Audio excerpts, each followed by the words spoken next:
بنتي ماجد مرة وزبدة صغيرة ترضع أصل قبلها أبوها مرات ربي لا بتصلي ولا بتركع طلعت البنت وكبرت على عذاب والشقوي طلعت البنت وكبرت على عذاب والشقوي مرات ابوها يا ابو بلد شقيها مرويني وكبرت البنت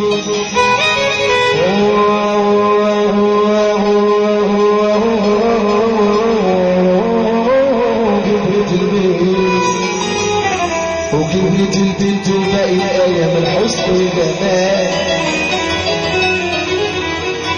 تتمنى تخلص وتتجوز وتعيش في الحلال اتقدم ليها شاب يطلبها للجواز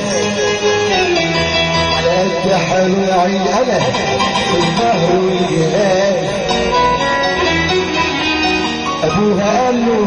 وماله يا ابني ما احنا على قد حالنا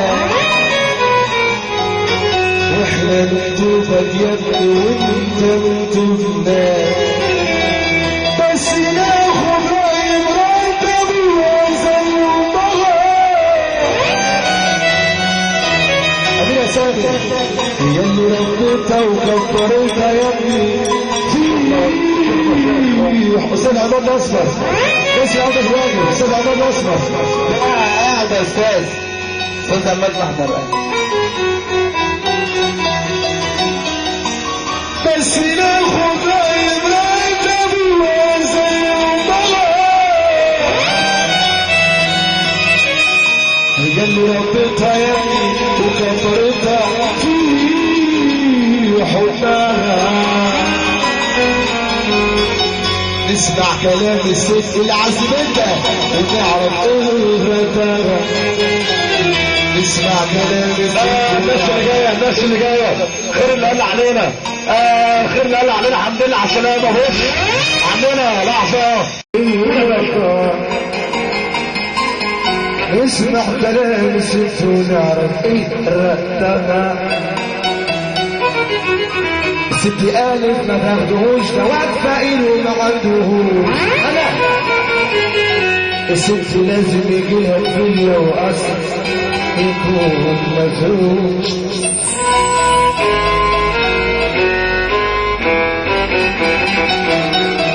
تعالوا كده درس كريم العدوية ودرس كريم درس عمرو الله يرفع كلها علينا والعدوية حد لله على السلامة درس كريم ودرس عمرو صاحب يا صاحب الصغر دي سكيني وراح فين ملعون ابغى صغر فين اللي تخلي صاحب في صاحبه يمين صح عنوية ملعون ابوها الصغر فين عمرو محمد اللي اصلا معانا مع صاحبه صاحبي انا اباي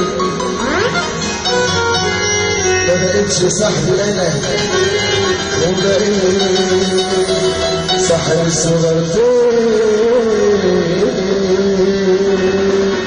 قلت واحد لا حياتي النبي اللي بحب سيدنا محمد ما حدش من عكوس بس يساعد تعالى يلا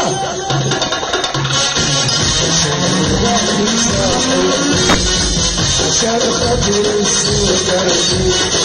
عشان الوقت صاحبي عشان خاطر الصغر ناس عايشين